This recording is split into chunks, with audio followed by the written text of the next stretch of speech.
Hello student, हमने last lecture में sphere पढ़ रहे थे और सेकंड एग्जांपल सोल्व आउट किया था ना। अब है हमारा थर्ड एग्जांपल। देखिए थर्ड एग्जांपल हमारा क्या है कि समतल x upon a plus y upon b plus z upon c is equal to 1 निर्देशांकों को क्रम से ए बी सी पर मिलता है। तो गोले ओ ए बी सी का समीकरण ज्ञात कीजिए कि एक समतल है और वो समतल निर्देशांकों को यानी अक्षों को किन बिंदुओं पर काटता है, एक्स वाई जेड को, ए बी और सी। तो इन अक्षों पे काटता है तो हमें गोले ओ ए बी सी का समीकरण ज्ञात करना है। इसी का दूसरा पार्ट का क्वेश्चन दिया है कि उस चतुष्फलक को परिहित करने वाले गोले का समीकरण ज्ञात करो जिसके फलक x y z is equal to 0 है और समतल x upon a plus y upon b plus z upon c is equal to 1। ये एक चतुष्फलक को चारों तरफ से घेरने वाले गति करने वाले हमें उस गोले का समीकरण ज्ञात करना है जिसका एक फलक तो मूल बिंदु ओरिजिन पॉइंट है और दूसरा ये समतल प्लेन डिफाइन किया हुआ है। क्लियर है? दोनों क्वेश्चंस में कोई डिफरेंस नहीं है, सिर्फ इतना सा डिफरेंस है कि फर्स्ट डिफरेंस में उन्होंने ओरिजिन पॉइंट नहीं दिए मूल बिंदु। तो अगर ए बी सी से होकर गुजरेगा तो जाहिर ये तो नॉर्मल बात है कि वो ओरिजिन पॉइंट मूल बिंदुओं से भी होकर गुजरेगा। तो ना और मूल बिंदु के कोऑर्डिनेट्स क्या होते हैं? 0 0 0। क्लियर है? तो देखो ये हमें समतल दिया हुआ है। हमने मान लिया कि चतुष्फलक के जो शीर्ष है वो क्या है? ए बी सी और ओ है। तो ए बी सी तथा ओ के निर्देशांक ना ओ ओरिजिन पॉइंट है तो इसके कोऑर्डिनेट्स तो 0 0 होंगे। ए बी सी के निर्देशांक क्या हो जाएंगे? जब ए अक्ष पे काटेगा तो ए 0 0, बी अक्ष पे काटेगा तो 0 बी 0 और सी अक्ष पे काटेगा तो 0 0 सी। हमने मान लिया कि गोले का समीकरण है x square plus y square plus z square plus 2ux plus 2vy plus 2wz plus d is equal to 0। हमने इक्वेशन ऑफ स्फीयर गोले की समीकरण यही पढ़ी थी तो हमें डिफाइन कर लिया कि ये हमारी क्या है? गोले के समीकरण के let the equation of sphere is. Now अब चूंकि ये गोले की इक्वेशन है और ये गोला मूल बिंदु से होकर गुजरता है तो sphere to is passes from origin point o. तो जैसे ही ओरिजिन पॉइंट से होकर गुजरेगा मूल बिंदु से तो डी की वैल्यू क्या हो जाएगी? 0। डी 0 हो चुका है। नाउ अब ये जो स्फीयर गोला है ये किन बिंदुओं से होकर गुजरेगा? ए बी और सी से भी होकर गुजरेगा। Now the sphere to is passes from the point a b c. Then जब बिंदु ए से होकर गुजरेगा और ए के कोऑर्डिनेट्स क्या है? ए 0 0। तो ये क्या हो जाएगा? A square plus 2ua is equal to 0। तो 2u की वैल्यू क्या होगी? -a। इसी तरीके से जब b पॉइंट से होकर गुजरेगा तो 2b हो जाएगा -b और c पॉइंट से होकर गुजरेगा तो 2w is equal to -c। हमारे पास सब u v w और d चारों की वैल्यूज आ चुकी है। इन चारों की वैल्यूज को इस इक्वेशन नंबर 2 में पुट कर दीजिए। जैसे इक्वेशन नंबर 2 में पुट करोगे तो x square plus y square plus z square minus a x minus b y minus d z is equal to 0। ये है इन बिंदुओं से होकर गुजरने वाले गोले का समीकरण। क्लियर है ये question? Example now example number 4 देखिए। एक समतल एक स्थिर बिंदु ए बी सी से गुजरता है। एक समतल है जो किन बिंदुओं से होकर गुजर रहा है? ए बी और सी से होकर गुजर रहा है। और ए बी कैसे है? स्थिर बिंदु है, फिक्स पॉइंट है ना। और निर्देशांकों को ए बी सी पर काटते हैं। समतल इन बिंदुओं से तो होकर गुजरता है और अक्षों को किन पॉइंटों पे कट कर रहा है? ए बी और सी पर। हमें प्रूफ करना है कि गोले ओ ए बी सी के केंद्र का जो गोले का सेंटर होता है, केंद्र है, उसका बिंदु पथ ये होगा। आगे क्वेश्चन समझ में? तो हमें एक समतल डिफाइन करना है जो एबीसी से होकर गुजरता है। उसके बाद वो अक्षों को एबीसी कैपिटल एबीसी पर काटता है अक्षों को, तो उसके कोऑर्डिनेट्स डिफाइन करने हैं और फिर हमें गोले के केंद्र का बिंदु पथ प्रूफ करना है। क्लियर है? तो हमने सबसे पहले एक समतल डिफाइन कर लिया कि माना समतल का समीकरण क्या है? X upon alpha plus y upon beta plus z upon gamma is equal to 1। हमने अल्फा बीटा गामा इसलिए लिए क्योंकि ऑलरेडी क्वेश्चंस में हमें डिफाइन किया हुआ है कि जो हमारा गोला है वो समतल एबीसी से होकर गुजरता है। ये हमने समतल का इक्वेशन डिफाइन कर ली है। नाउ अब चूंकि ये समतल किन बिंदुओं से होकर गुजर रहा है? ए बी और सी से। Now since the plane first is passes from the point a b c, then equation of plane is क्या हो जाएगी, जब इन बिंदुओं से होकर गुजरेगा तो a upon alpha plus b upon beta plus c upon gamma is equal to 1। Clear है, ये हमारी इक्वेशंस हो गई है। नाउ अब चूंकि ये जो समतल है वो अक्षों को किन बिंदुओं पे काटता है, ए बी और सी पर काटता है, तो ए बी सी पर काटेगा तो इनके निर्देशांक क्या हो जाएंगे, समतल ए से जो इक्वेशन हमने डिफाइन की थी x upon alpha plus y upon beta plus z upon gamma is equal to 1, तो उससे इनके कोऑर्डिनेट्स क्या हो जाएंगे, अल्फा 0 0 0 बीटा 0 0 0 गामा। ना अब हमने ओरिजिन पॉइंट से मूल बिंदु से गुजरने वाले गोले का समीकरण निकाल दिया डायरेक्टली। अगर हम चाहते तो पहले प्लस डी का भी लिख सकते थे, अब चूंकि अक्षों को एबीसी पर काटता है तो ओरिजिन पॉइंट से तो होकर गुजरेगा ही वो इक्वेशन, तो 0 0 को सेटिस्फाई कर देगी, तो डी इज इक्वल टू 0। तो हमने मान लिया कि मूल बिंदु से गुजरने वाले गोले का समीकरण क्या है, ये equation number 3।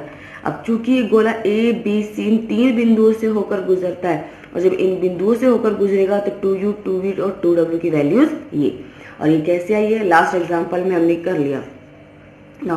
u v w के मान इस इक्वेशन नंबर 3 में पुट कर दीजिए, तो ये हो गई गोले की इक्वेशन।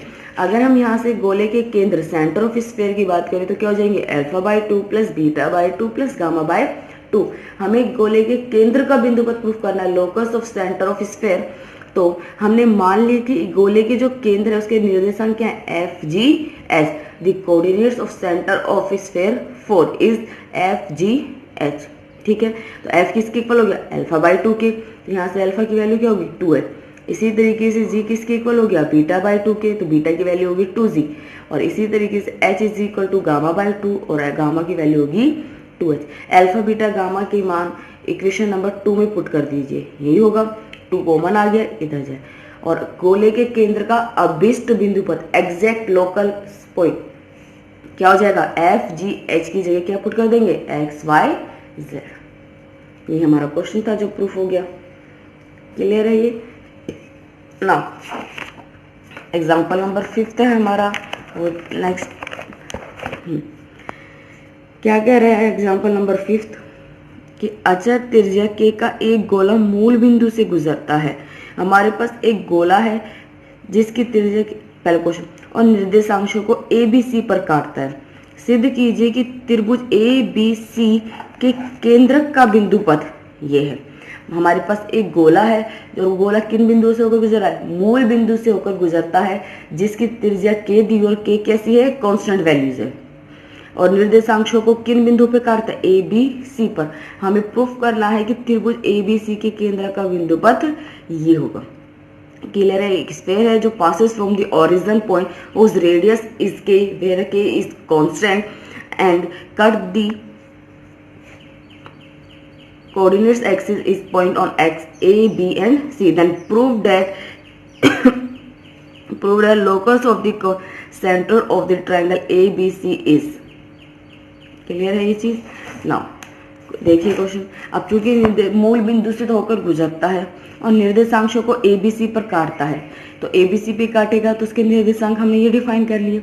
तो बिंदु ए बी सी तथा ओरिजिन पॉइंट मूल बिंदु ओ से गुजरने वाले गोले का समीकरण हम दोनों एग्जाम्पल में फाइंड आउट कर चुके हैं, यही होगा ना। इस गोले के केंद्र क्या है, ये है, क्योंकि दी है कि गोले की त्रिज्या क्या है, के है, कि रेडियस ऑफ स्फीयर इसके, देन लगाओ formula, k is equal to क्या जाएगा, u square plus v square plus डब्ल्यू स्क्वायर माइनस डी। डी 0 है, यू वी के डब्ल्यू की वैल्यू 0 होगी, दोनों तरफ स्क्वायर ले लीजिए, ये इक्वेशन आ जाएगी ना। 4 को उधर ले गए।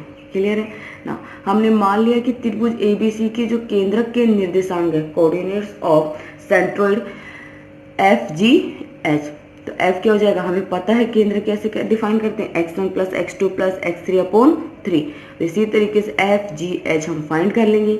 यहाँ से ए की वैल्यू, बी की वैल्यू और सी की वैल्यूज हम फाइंड आउट कर लिए। ए बी सी के मान समीकरण 2 में पुट कर देंगे तो ये इक्वेशन बनेगी, और अभिष्ट बिंदु पद से निकालेंगे एग्जैक्ट लोकस, तो वो क्या हो जाएगा, जी एस की जगह एक्स वाई जेड। क्लियर है ये चीज ना। एग्जाम्पल नंबर 6 है, वो देखिए। अचर त्रिज्या आर का एक गोला मूल बिंदु ओ से गुजरता है और निर्देशांशों को ए बी सी पे काटता है। सिद्ध कीजिए कि ओ से समतल ए बी सी पर खींचे गए लंब के बाद का बिंदु पथ ये होगा। एक गोला है जो मूल बिंदु ओरिजिन पॉइंट से होकर गुजरता है, जिसकी त्रिज्या दी हुई है आर, और आर कैसी है, कांस्टेंट है, और निर्देशांशों को किस बिंदु पे काटता है, ए बी और सी। हमें ये प्रूफ करना है कि जब मूल ओरिजिन पॉइंट से, मूल बिंदु से समतल ए बी सी पर जब लंब डाला गया है तो उस लंब के बाद का बिंदु पथ ये होगा। क्लियर है क्वेश्चंस ना? तो देखिए बिंदु ए बी सी के निर्देशांक ये होंगे, फाइंड कर चुके हैं। तो गोले ओ ए बी सी का समीकरण पहले के एग्जाम्पल में सोल्व कर चुके हैं, यही होगा ना। हमें दी हुई है कि गोले की त्रिज्या क्या है, आर के बराबर है, तो आर के बराबर है तो u square plus v square plus डब्ल्यू स्क्वायर माइनस डी, ये इक्वेशन आएगी। अब हमने मान लिया कि जो समतल है उसकी समीकरण क्या है, x upon a plus y upon b plus z upon c is equal to 1। इस समतल पर मूल बिंदु से डाले गए लंब रेखा का समीकरण यही होगा जो हमने मान लिया के बराबर। एक रेखा की इक्वेशन है, इस रेखा 4 के किसी बिंदु के निर्देशांक क्या होंगे, के अपॉन ए, के अपॉन बी, के अपॉन सी। हमने मान लिया कि वो उस बिंदु के निर्देशांक क्या है, एफ जी एच, और हमने अब जी एच डिफाइन कर लेते हैं। एफ किसके इक्वल हो गया, के अपॉन ए, जी किसके इक्वल हो गया, के अपॉन बी, और एच इक्वल हो गया के अपॉन सी। ए बी सी के मान इसी तरीके से फाइंड आउट हो जाएंगे। ए बी सी के तीनों के मान समीकरण 2 में पुट कर दीजिए, आपकी यही इक्वेशन होगी। के स्क्वायर यहाँ से कॉमन आ रहा है, ये पावर ऊपर चली जाएगी इस तरीके से। अब चूंकि ये जो लंब पाद है वो हमारी जो समतल की इक्वेशन है उस पर भी स्थित है, तो अगर समतल पर स्थित है तो ये लंब पाद समतल की इक्वेशन को भी सेटिस्फाई करेंगे। तो समतल की इक्वेशन में पुट कर दीजिए, तो f upon a plus g upon b plus h upon c is equal to 1। A b c की मान जब पुट करेंगे यहाँ पे यही इक्वेशन होगी। 1 अपॉन के यहाँ से कॉमन आ गया है, नाउ के की इधर ले जाओगे क्रॉस मल्टीप्लाई, ये वैल्यूज होगी, के स्क्वायर दोनों तरफ स्क्वायर ले लो, ये इक्वेशन आ जाएगी। समीकरण 7 से मान समीकरण 6 में पुट कर दीजिए, जो हमारी के स्क्वायर के फॉर्म में ये आई थी यहाँ पर 6। जैसे ही आप पुट करोगे आपकी ये इक्वेशन बन जाएगी, और अभिष्ट बिंदु पर जब फाइंड आउट करेंगे तो ये होगा। क्लियर है ये चीज? आप लोगों को पहले करा चुकी हूँ, इसलिए ज्यादा डीपली डिफाइन नहीं कर रही हूँ। अगर कोई भी आप लोगों का डाउट है तो आप लोग पूछ लीजिए ना। हमारा नेक्स्ट एग्जांपल है कि 1 0 0 0 1 0 0 0 1 इन 3 बिंदुओं से गुजरने वाले गोले का समीकरण ज्ञात कीजिए जिसकी त्रिज्या क्या है, न्यूनतम है। हमें इस बार बिंदु डिफाइन कर दिए हैं, तो इन बिंदुओं से होकर गुजरने वाले गोले की समीकरण डिफाइन ज्ञात करनी है जिसकी त्रिज्या क्या हो, न्यूनतम हो, मिनिमम हो। हमने मान लिया कि गोले का समीकरण ये है। अब बिंदु 1 0 0 0 1 0 0 0 1 से अगर ये गोला होकर गुजरता है तो ये कोऑर्डिनेट्स इस गोले की इक्वेशन को क्या करेंगे, सेटिस्फाई करेंगे। पुट कर दीजिए 1 + 2u + d, तो u क्या हो जाएगा, -12 × d + 1। इसी तरीके से v और इसी तरीके से w की वैल्यूज फाइंड आउट कर लेंगे। u v w तीनों के मान कैसे हैं, इक्वल है ना। हमने मान लिया कि गोले की त्रिज्या क्या है, r है, तो r त्रिज्या क्या होती है, √u² + v² + w² माइनस में d। u v w d के मान आपके पास है, पुट कर दीजिए, सोल्व करोगे तो ये होगा। दोनों तरफ क्या है, इसका नहीं। अब चूंकि अगर r न्यूनतम है तो r² भी कैसा होगा, न्यूनतम होगा। और हमें r² किसका दिया हुआ है, समीकरण 3 में पूरा d का ही फलन दिया हुआ है, तो हमने मान लिया कि जो r² है वो क्या, फंक्शन ऑफ d। अब r² का न्यूनतम मान ज्ञात करना है, तो एक वेरिएबल हमने जब ज्ञात किए थे तो क्या होता है कि f' को हम 0 के बराबर रखते हैं और f" क्या होना चाहिए, >0, तभी वो मान न्यूनतम होता है। फर्स्ट डिफरेंशियल कीजिए इसका d का, तो क्या यही वैल्यू जाएगी 3/2 × d + 1 - 1। यहाँ से d की वैल्यू क्या होगी, -1/3। सेकेंड डिफरेंशियल जब फाइंड आउट करेंगे तो 3/2 जो कैसी वैल्यू है, पॉजिटिव है, तो यानी r का मान क्या है, न्यूनतम है। d का मान आ चुका है, d का मान समीकरण 2 में पुट कर दीजिए, u v और w में। जैसे पुट करेंगे तो u v w का मान क्या हो गया, -1/3। चारों की वैल्यूज हो चुकी है, तो u v w d का मान जो गोले की इक्वेशन थी समीकरण 2 उसमें पुट कर दीजिए, ये वैल्यू जाएगी। 3 को एलसीएम ले लीजिए, तो ये हो गई हमारी गोले की समीकरण जिसकी त्रिज्या क्या है, न्यूनतम है। क्लियर है ना। नेक्स्ट एग्जांपल है नंबर 8 ओ ए, ओ बी, ओ सी मूल बिंदु से गुजरने वाली 3 परस्पर लंबवत रेखाएं हैं। ये 3 रेखाएं हैं ओ ए, ओ बी और ओ सी, जो किससे होकर गुजर रही हैं? मूल बिंदुओं से होकर गुजर रही है। और L1 M1 N1, L2 M2 N2, L3 M3 N3 क्या है? इनकी दिक्कोजय हैं। यदि O A is equal to a, O B is equal to b, O C is equal to c, तो सिद्ध करो कि गोले ओ ए बी सी का समीकरण ये होगा। क्लियर ना? 3 रेखाएं हैं जो मूल बिंदु से होकर गुजरती हैं और तीनों रेखाओं की दिक्कोजय दी हुई है और उन रेखाओं की दूरी भी दी हुई है। तो इस क्वेश्चन के अकॉर्डिंग जो हमारी बिंदु है ए बी सी, इनके जो हमारे निर्देशांक हैं वो क्या हो जाएंगे? AL1, AM1 और AN, ये तो OA के निर्देशांक हो गए, सॉरी A के। उसी तरीके से BL2, BM2, BN2 किसके हो गए? B के, और ये कैपिटल C के। क्लियर? नाउ हमने मान लिया कि गोले का समीकरण ये है। अब चूंकि गोला मूल बिंदु से होकर गुजरेगा तो D क्या हो गया? 0। अब ये गोला अगर बिंदु A से गुजरता है तो बिंदु A के जो कोऑर्डिनेट्स हैं वो इस गोले की इक्वेशन को क्या करेंगे? सेटिस्फाई करेंगे। पुट कर दीजिए कोऑर्डिनेट्स, ये होगा। यहाँ से ए स्क्वायर कॉमन आ रहा है, यहाँ से ए कॉमन आ रहा है। हमें पता है पर लंबवत में कंडीशंस होती हैं कि l square plus m square plus n square की वैल्यू क्या होती है? 1 होती है। ये वैल्यू 1 हो गई, एक ए से ए कैंसिल आउट हो जाएगा, तो 2u_L1 plus 2v_M1 plus 2w_N1 क्या हो गया? -a। इसी तरीके से जब ये गोला एक बिंदु बी और सी से होकर गुजरेगा तो उनके कोऑर्डिनेट्स भी क्या करेंगे? इस इक्वेशन को सेटिस्फाई करेंगे। पुट कर देंगे तो यही इक्वेशन आ जाएगी ना।